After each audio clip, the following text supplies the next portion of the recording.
Jorge resumía su libro, su propio libro, en una entrevista hace muy poco, con esta frase: el capitalismo tiene mucha más fuerza de lo que pensaba Marx. No era solamente la explotación de la fuerza de trabajo, sino un modo de apropiarse de la subjetividad. El capitalismo no solamente era un modo de explotación, sino que también era un modo de apropiarse de subjetividades. El neoliberalismo, que es una mutación del capitalismo, decía Jorge, se caracteriza por ser una gran fábrica de subjetividades. Entonces, el lema del libro todo el rato es: el crimen no es perfecto. El crimen no es perfecto ni puede ser perfecto. El neoliberalismo genera subjetividades, pero no puede constituirlo todo. No constituye el sujeto. El capitalismo puede construir subjetividades, modelar subjetividades, disciplinadamente, por autodisciplinas, por mil motivos, y además ha generado un nuevo tipo de subjetividad, la subjetividad de la que ya han hablado antes tantas veces, pues digamos, del emprendedor neoliberal que ya no protege ningún sindicato, que ya no es un trabajador, sino que es un empresario pequeñito. En fin, eso es cierto, eso es cierto. El capitalismo puede... Pero interviene Jorge y dice: vamos a ver, el capitalismo puede modelar subjetividades y puede construir subjetividades, pero lo que no puede hacer es construir sujetos, porque esto de los sujetos es cosa de los psicoanalistas, macho. O sea, esto, los psicoanalistas sabemos cómo se construye un sujeto, podríamos decirlo, pretendemos saberlo, vamos. Y se construye por procedimientos que muchas veces tienen que ver con cosas que se arrastran desde el neolítico y que no tienen nada que ver con el capitalismo. Para pensar cómo se constituye un sujeto, no una subjetividad, es la distinción que él hace para hacernos entender, ¿no? Habrá que pensar, bueno, pues cómo se inserta el animal humano en el lenguaje, y habrá que pensar qué es lo que pasa ahí, qué fallas, qué castración hay, tal y cual. Y esto es una cosa que no tiene que ver con el capitalismo, sino que tiene que ver con cosas que el hombre, con aquello en lo que consiste el ser humano desde el neolítico. Bueno, que el capitalismo tiene algo de especial, sí, tiene algo de especial, porque es el primer modo de producción que ha necesitado hurgar en el nervio mismo que constituye seres humanos. Os leo a Jorge, dice: lo que le otorga su especificidad terminante al neoliberalismo es que es el primer régimen histórico que intenta por todos los medios alcanzar la primera dependencia simbólica, afectar tanto los cuerpos como la captura por la palabra del ser vivo en su dependencia estructural. Es decir, vale, decíamos, construida la subjetividad, pero hay algo en el sujeto que no es construido. Pero de todas formas es verdad, el capitalismo es el primer modo de producción que ha necesitado hurgar también ahí, en la constitución del sujeto. Es decir, que se ha metido en el plano estructural, en el plano ontológico. Vamos a ver, se puede decir que todos los otros modos de producción anteriores habían puteado que te cagas al sujeto, pero no lo habían dañado, herido en su nervio fundamental. El capitalismo sí necesita hacer eso.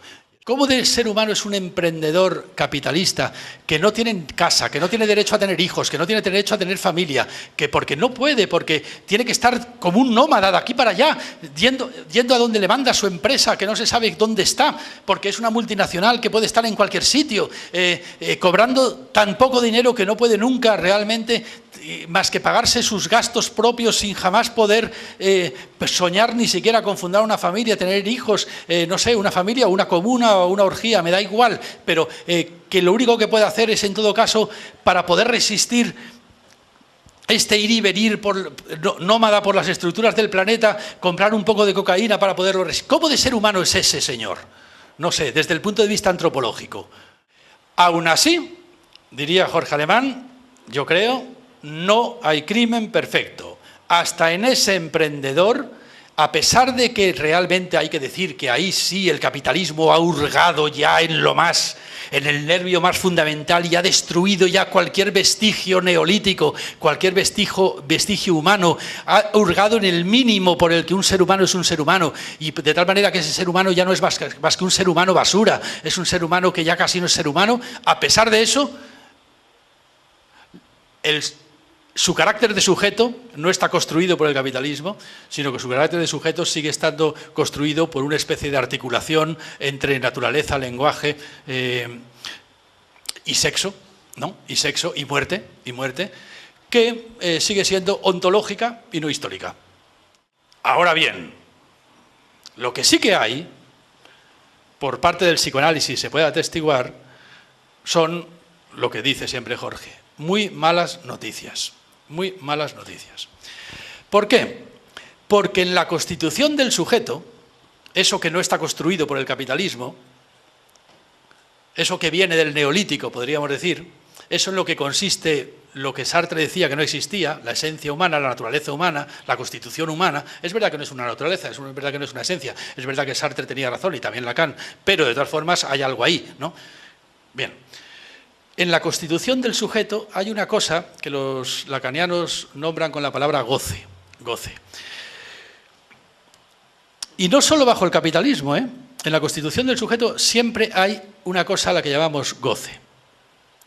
Y el asunto es que el ser humano está constituido de tal manera que puede gozar perfectamente con aquello que le hace más desgraciado. Y entonces el emprendedor ese, que es un hombre basura, un hombre en la periférico, un hombre que ya casi no es hombre, puede tener un exceso de goce en algo que, sin embargo, le hace muy desgraciado, en algo que le hace muy desgraciado. Bueno, pero es que eso solamente lo puede atestiguar el psicoanálisis. Yo recuerdo siempre un texto de Lacan, que por cierto nunca he encontrado, ya me lo buscas tú, Ana, en el que Lacan dice algo así como esto, pero me lo sé de memoria, porque me gustó tanto que me lo aprendí de memoria, y luego ya, como me lo había aprendido de memoria, perdí la cita y no sé dónde está. Bueno, pero Lacan dice esto: en tanto que psicoanalistas estamos acostumbrados a tratar con gente muy desgraciada. Lo que pasa es que en tanto que psicoanalistas sabemos también que en eso que les hace muy desgraciado, de alguna manera encuentran satisfacción. Y entonces tiene una frase genial que dice: siendo muy desgraciados, de alguna manera se satisfacen. Nuestra tarea es encontrar quién es ese sé que se satisface en eso que les hace tan desgraciados. ¿A qué es buena? Buenísima. Nuestra tarea es encontrar quién es ese sé que se satisface en eso que les hace tan desgraciados. Bueno, pues eso es lo que pasa. Somos muy desgraciados, pero hay una satisfacción ahí. Es decir, la mala noticia es la siguiente, y eso sí que lo atestigua la mala noticia es que a pesar de que el capitalismo ha tocado esta vez, ha tocado lo intocable, ha tocado el mínimo antropológico, nos ha deshecho como seres humanos, nos ha convertido en pura basura nómada,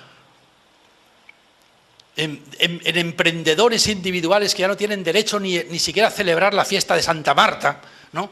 Ya no tienen derecho ni a ser religiosos, porque ya no tienen fiestas, porque ya para eso Calvino las suprimió, ¿no? Aunque el capitalismo nos ha convertido en mierda, en migas, nos ha hecho migas, pese a ello, no tenemos ninguna esperanza de esperar un levantamiento revolucionario. Está todo el mundo súper satisfecho. Está todo el mundo súper satisfecho. Es decir, que en la constitución del sujeto, el psicoanálisis es testigo de la mala noticia de que, coño, al sujeto le va la marcha. Le va la marcha. Es decir, les encanta el turbocapitalismo. Es que al sujeto al final encuentra satisfacción el turbocapitalismo. Es muy bueno el texto en el que Jorge Alemán, en unas páginas muy densas, pero ahí lo va contando él, ¿no? Cómo en realidad el turbocapitalismo ocupa de una forma muy natural, muy engrasada, la voz del superior. Es decir, que resulta que, bueno, que es verdad que el turbocapitalismo te hace migas, pero es que al ser humano siempre le ha hecho migas ya el superyo y la pulsión de muerte y la obligación de goce que subyacía ahí.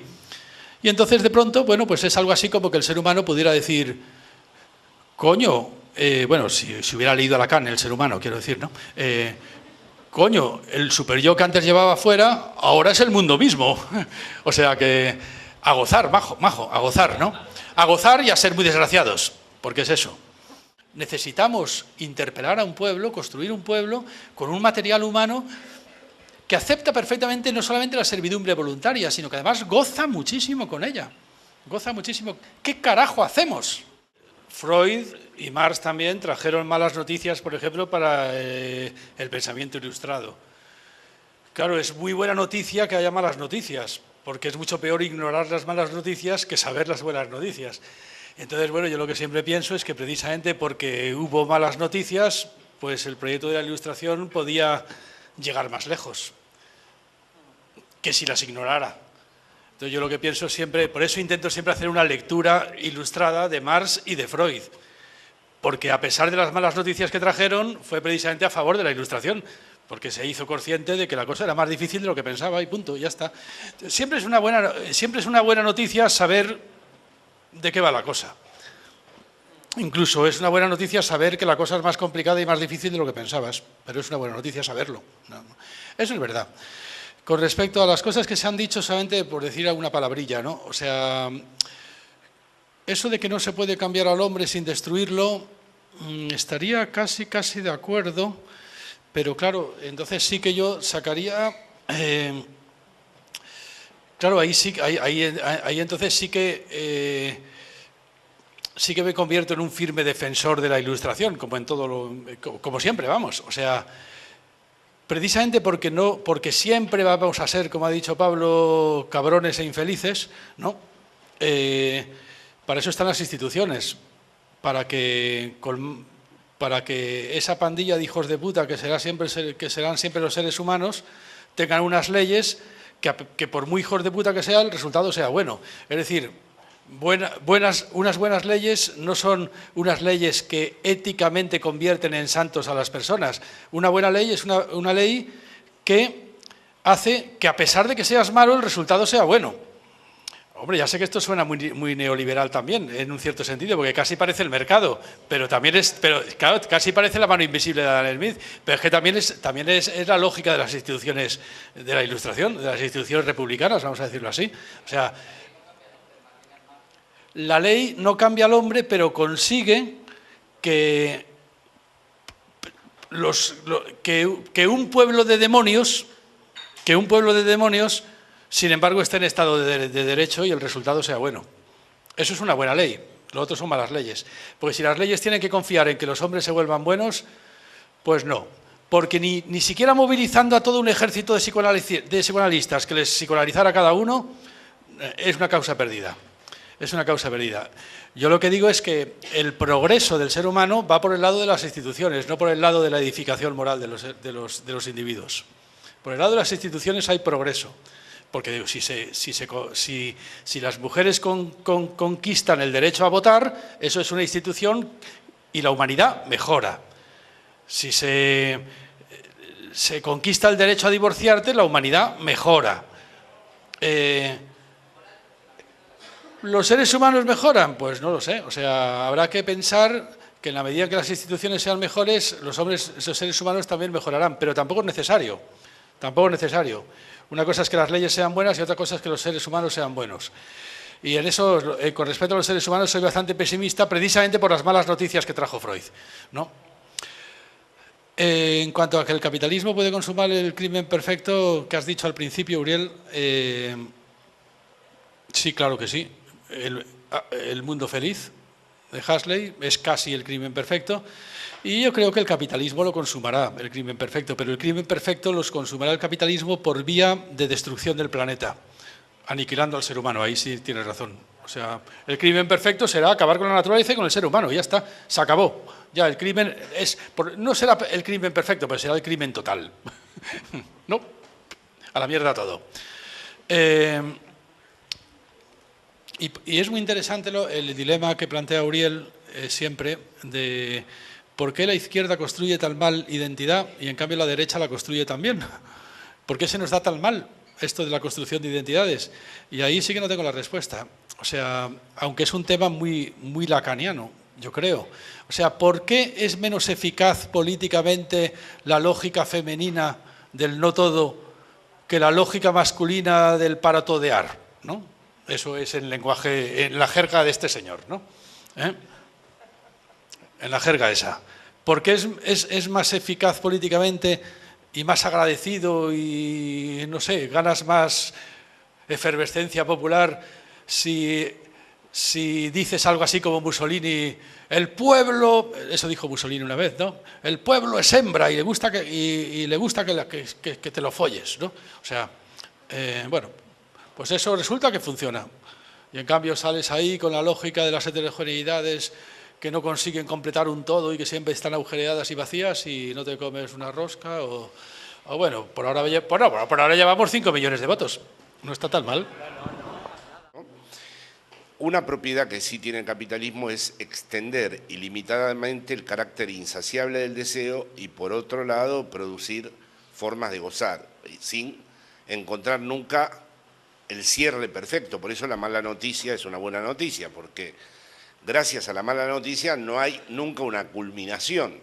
O sea, si no hubiera habido estas malas noticias para los proyectos ilustrados y emancipatorios, estaría la posibilidad del cierre perfecto, que es lo que la mala noticia impide. Ahora, yo sí voy a decir algo a favor de la transformación del sujeto. O sea, pero para hablar así hay que hablar desde la propia experiencia. Y en la propia experiencia mía está que uno no es importante y que uno es lo más importante. Sin estas dos cosas a la vez, no podemos verdaderamente pensar en ningún cambio posible. Y por lo tanto, si uno verdaderamente entiende que uno no es importante y que a la vez uno es lo más importante, entonces surge un deber ético, que es el de no deprimirse. Porque la depresión es una cobardía moral, no una enfermedad. Aunque sea muy duro decirlo.